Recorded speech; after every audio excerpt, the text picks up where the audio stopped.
आप देख रहे हैं नेक्स्ट स्पेशल और मैं हूं आपके साथ प्रीति। क्या इस धरती पर मानव की सारी आकांक्षाएं और उनका विश्वास पूरा हो सकता है? जिस तरह से हम अपनी कल्पनाओं को जागृत करते हैं, जैसे हम अपनी कल्पनाओं को दूसरों व्यक्तियों तक पहुंचाते हैं, जैसा हम सोचते हैं वैसा हम बन जाते हैं। क्या कल्पना सच में साकार हो सकती है? क्या हमारी मानसिक सोच पर निर्भर करता है? हमारी मानसिक सोच कितनी दृढ़ है? इस धरती पे कल्पना पूरा करने वाले भगवान श्री कृष्ण ने कल्प वृक्ष का इंद्रलोक से आह्वान किया। कल्प वृक्ष के सारे पत्ते सुनहरे और मनमोहक हैं। कल्प वृक्ष समुद्र मंथन के समय सुमेरु पर्वत और वासुकी नाग की सहायता से उत्पन्न हुआ और कल्प वृक्ष को इंद्र के संरक्षण में इंद्रलोक में स्थापित कर दिया गया।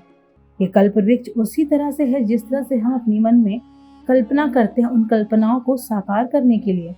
कल्पना का ही परिणाम इस सृष्टि का अस्तित्व है। भाई जानते हैं कल्प वृक्ष की कहानी भगवान श्री कृष्ण के समय से। आखिर कल्प वृक्ष इस सृष्टि पर कैसे आए? एक बार की बात है जब भगवान श्री कृष्ण और देवी सत्यभामा इंद्रलोक की रक्षा करने के लिए युद्ध करने गए।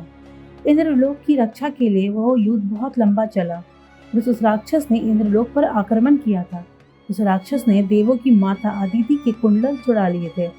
तब भगवान श्री कृष्ण और देवी सत्यभामा ने उस राक्षस को हराकर देवी अदिति के कुंडल वापस लिए और उन्होंने सम्मान पूर्वक देवी की माता अदिति को वे सुनहरे कुंडल वापस कर दिए। तब देव माता अदिति ने भगवान श्री कृष्ण की पत्नी सत्यभामा को चिरयौवन का वरदान दिया। तब इंद्रलोक से इंद्र ने कल्प वृक्ष का एक परिजात का फूल पुष्प भगवान श्री कृष्ण को उपहार में दिया और भगवान श्री कृष्ण ने वो पुष्प धरती पर आकर देवी रुक्मणी को दिया। पारिजात के पुष्प को ग्रहण करते ही देवी रुक्मणी को भी चिरयौवन का वरदान मिल गया।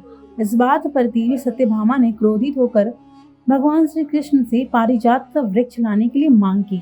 भगवान श्री कृष्ण ने नारद को इंद्र से पारिजात वृक्ष धरती पर लाने की मांग की, लेकिन इंद्र ने पारिजात का वृक्ष भगवान श्री कृष्ण को देने से मना कर दिया। जब भगवान श्री कृष्ण की आज्ञा का उल्लंघन इंद्र ने किया, तब भगवान श्री कृष्ण ने इंद्र से युद्ध आरंभ कर दिया।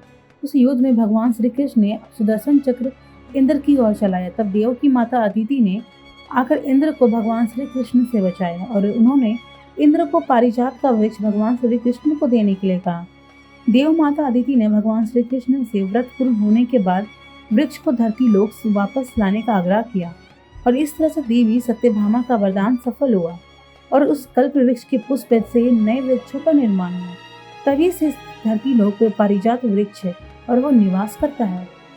एक कहानी के अनुसार कल्प वृक्ष के नीचे एक व्यक्ति बैठा था। कहीं बहुत दूर से चलकर आ रहा था।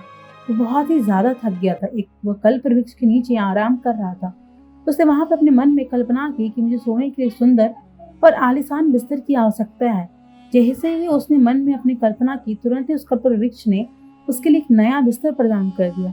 जब वह व्यक्ति बिस्तर पर आराम कर रहा था, तब वह व्यक्ति विश्राम करके जागा। उसने फिर अपने मन में कल्पना की कि मुझे कुछ खाने के लिए मिल जाए। उस कल्प वृक्ष ने उसकी कल्पना को स्वीकार कर उसके लिए 56 भोग लगा दिया।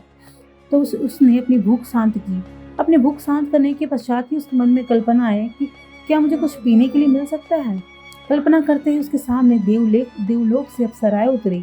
अप्सराओं ने उसके लिए जलपान की व्यवस्था की। जब उसने जलपान कर लिया, तब उसने उसके मन में आकांक्षा की कि अप्सराएं नृत्य करने लगी और अप्सराएं नृत्य करने लगी। इन सब कल्पनाओं के पश्चात जब उसका ध्यान इस ओर गया कि वो अचानक से सारी चीजें कैसे प्रकट हो रही, तब उसको ये लगा कि कोई ना कोई यहाँ पे भूत है जो सारी कल्पनाओं को स्वीकार कर रहा और यहाँ पे सब कुछ अपने आप हो रहा है। जैसे ही उसने भूत प्रेत के बारे में सोचा, उसके सामने बहुत सारे भूत एकत्रित हो गए।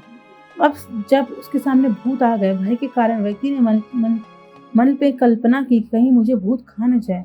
जैसे ही उसने इस बारे में कल्पना की, वैसे ही तुरंत भूतों ने उसको खा लिया। उसको इस बात का एहसास नहीं हुआ कि इस कहानी का हास्य भी तो यही है कि जैसा हम सोचते हैं वैसा हम हो जाते हैं, इसलिए हमेशा अच्छा सोचो। इस कहानियों का आश्चर्य मानव जीवन में बहुत महत्वपूर्ण है। जिस प्रकार से मानव की कल्पना मात्र से सारे कार्य पूर्ण हो जाते हैं, हमें हमेशा विचार शुद्ध करके रखना चाहिए। हमें हमेशा अच्छा सोचना, अच्छे विचार मानसिकता को पवित्र बनाते हैं। इन सुविचारों से हमारे जल में गंगा प्रकट हो सकती है। आइए हम सब अच्छे विचार रखने की कोशिश करते हैं।